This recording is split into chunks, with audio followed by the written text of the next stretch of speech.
We're headed to the CDT, but there are no rental car places and shuttles are really expensive. So we're gonna drive this beautiful 10-foot U-Haul to get to the trail. Who's driving? I think that was a record for the fastest hitch that I have ever gotten. We dropped off the U-Haul. I went out to the road. I stuck up my thumb kind of tentatively because Tony was off throwing something away. And immediately, John McClane stopped and gave us a 45-mile ride all the way here to Leadore. This thriving metropolis. Just kidding. But they're already so nice. We went into the store. They're like, oh my gosh, CDT hikers. Oh, you're the first ones. They're all really excited. So we start the trail tomorrow. Just swinging on a porch swing at the Mustang Inn in Leadore. Just waiting for the proprietor to come let us in so we can check in and then go down to the market and get a hot dog. A hot dog? Anything but a hot dog. Just got dropped off at the trailhead by our shuttle and we are getting ready to head north for the day. We're heading from Bannock Pass to Chief Joseph Pass. It's going to take us about 5 days. It's about 122 miles or so. A lot of road walking, some ridge walking, some cold nights, a lot of exposed hiking, but the snow should be pretty well melted. It's the lowest snow year on record here. Pretty excited. We do have our ice axes, but we hopefully will not have to deploy them.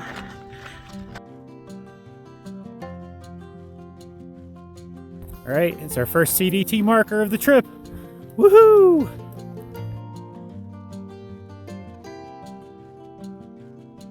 Idaho, Montana. Idaho, Montana. Got our first kind of blowdown area here. Just trying to navigate around a bunch of different trees. They're not super bad, it's just a little confusing. So we have our first bear scat. All right, Tony is excited about bear scat. I am not excited about bears. This is grizzly country. We do have bear spray. Bear aware. Looks like we're seeing some more plops of it here as we're traveling along. Bare necessities, the simple bare necessities. Forget about your worries and your strife. I need those bare necessities, Mother Nature's recipe. Bring those bare necessities to life. First break, how do you feel? I feel good. I'm enjoying these grilled beer brat Pringles.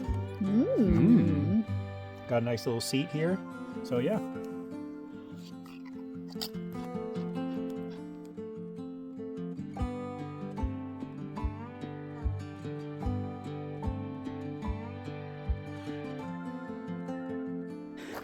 All right, Tony, get out your ice axe. We have snow here. Looks pretty dangerous. I mean, don't make fun of it or else we're gonna hit a nasty pass in a second. Oh, that's true. You'll regret it. A lot of exposed, bumpy ridge walking today. It's really pretty.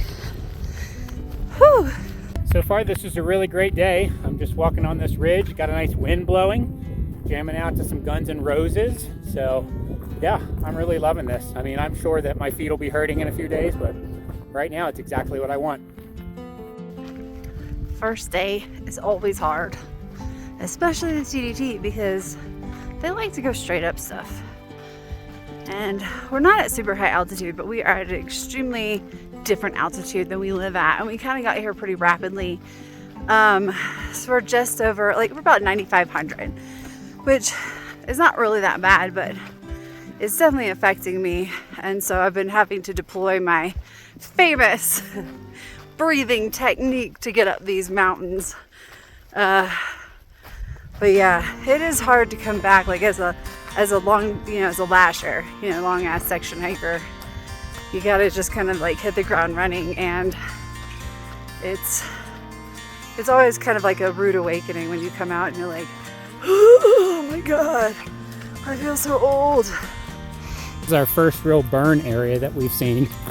That's always a concern for us because every summer half of the United States is on fire. We already have one fire warning along our path farther north, so see what we see. First meal. This is dinner. We stopped at a spring because we're on a dry ridge. We don't have a lot of water options, and we wanted to cook before we got to camp because of grizzly bears. So we've got mashed potatoes with bacon and Frito flavor twists. Gourmet. We've been walking on really rocky, exposed road, but it looks like in the last year or two, hard to say, somebody's built this new trail here, which is really nice and soft. Yay! Yuck. Holy blowdown city, man. Not the best at the end of the day. Ugh. Heading out, day 2. Sometimes you're just on a road, but the road is really pretty when it has flowers and sunrise. I'm going to show you one of the most beautiful sights I've seen since being on trail.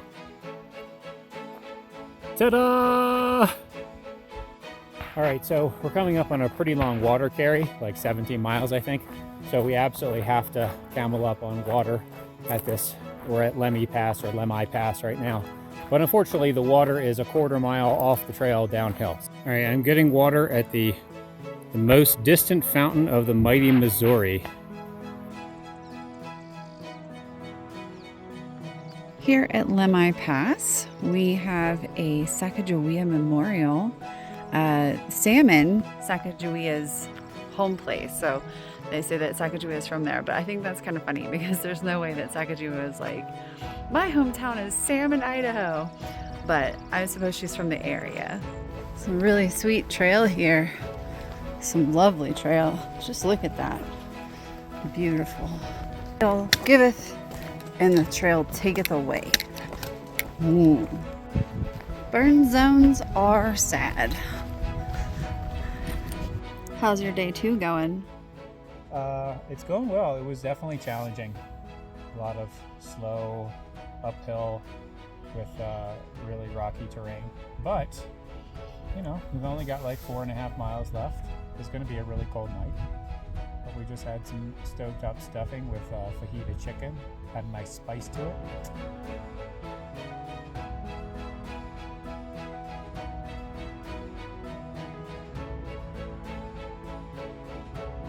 We're on this spine. I think we're probably going up there, but I can't be sure. A little bit of snow, but nothing too bad yet. But really, really great views of the whole valley. It's nice. This is the best part of the day. Just hands down. We're walking on this ridge, views in both directions. You just can't beat it.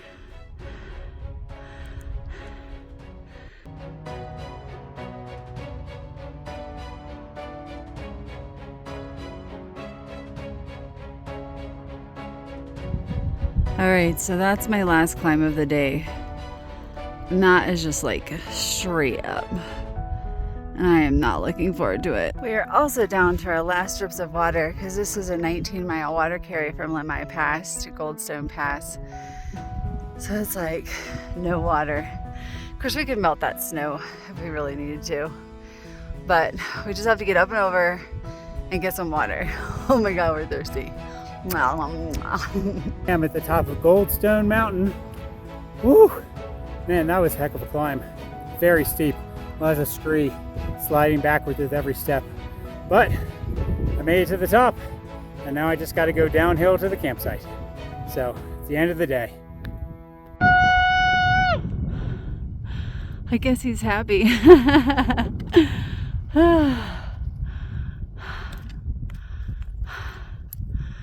I'm not quite there yet, but let's do a scan.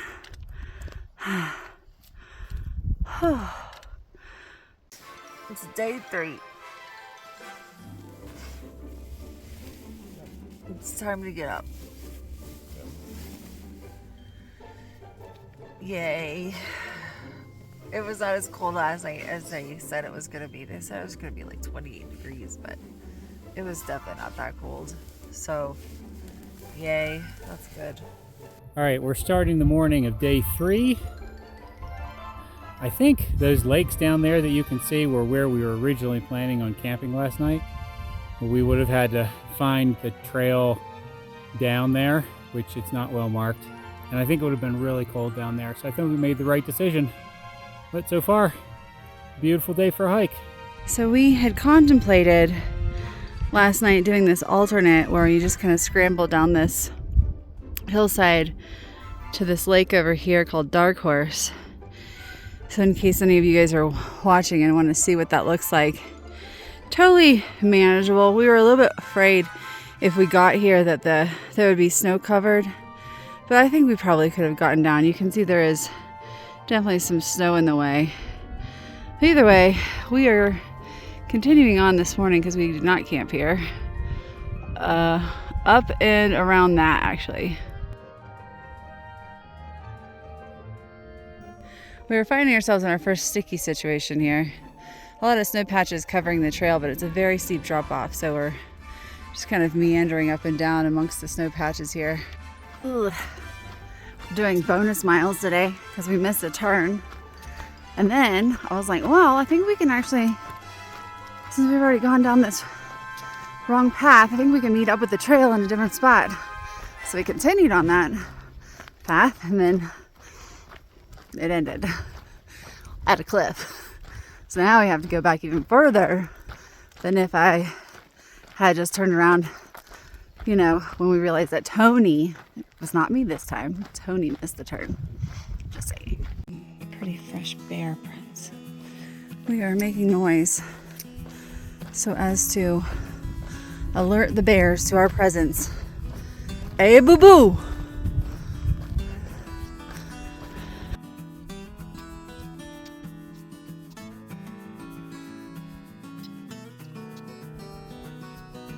Our switchbacks here are just covered in snow and it's really steep, so we're making our way down this rocky outcrop. A lot of times CDT hiking, it's just about guesswork. Where in this field do you think the CDT is? I don't know.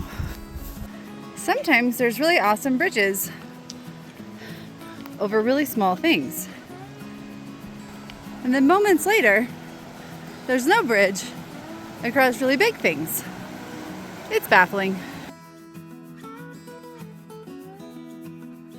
So every year I do have trouble with my feet. It's hard to go from like couch to marathon, you know? So I always have these little pressure blisters, but it's usually just on one foot. This year I got these on both feet. And it's pretty ouchy. Like every step is like excruciatingly painful. So and then I just, like, if we kept going, we would have 25 and 26. So we're gonna pull off in Jackson tomorrow and kind of reconsider our plan, because I like to think that I'm like superhuman, but I'm not actually superhuman. And I need to take care of my feet. It's a situation down there. You literally saw it. What is the saddest sound on the trail? It's this. Oh, he's deflating his cat, so we have to get up. And day 4 begins with a wet, water crossing. That's deep. Yeesh.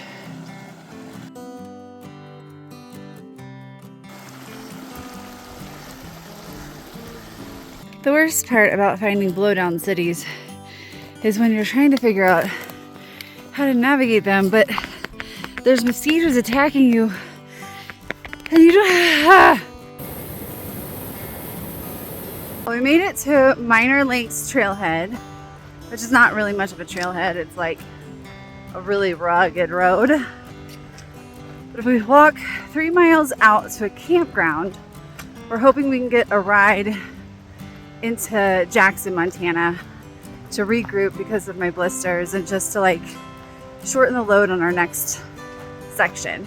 All right, we're walking this road to a campground so we can get into Jackson, Montana. It was not part of the original plan, but spreadsheets blisters are really bad, and one thing you have to be out here is flexible. Like, just because you have one thing planned, you know, doesn't mean that's exactly what you're going to do. So I think it's a good decision, and it means I get to eat a cheeseburger pretty soon. Action is right here at your feet. Well, I know a place where we can dance the whole night away underneath the big sky. This is what the thought of town does to Tony. So we're at this campground, and we are hoping, we have not seen nary a sign of anyone, but we're hopeful. We're about 11 miles from a town. Again, just too big for our britches coming out here. Ironically, I've already hiked this section, so I was retracing steps from a 2020 section hike, and anyway, it's just fun to be out here, but it would be more fun without blisters. Update. No luck at the campground. There was a lady here and she was very nice, but they just got here. They're fishing. So we wouldn't expect them to take us, you know, into town immediately. So we've basically just committed ourselves to walk to town at this point. So 11 more miles. Yay! We are being followed. These cows are very interested in us. Well, we gotta ride the last 4 miles from these lovely people. And we're gonna stay here at this Jackson Hot Springs. It looks really sweet. Oh yeah. Oh yes. Okay. I like it. I'm happy. This place is also a hot springs. I'm about to murder a burger. And then you have to roll the die again to see how many body parts you get back. And it's just very complicated. It's the worst case scenario.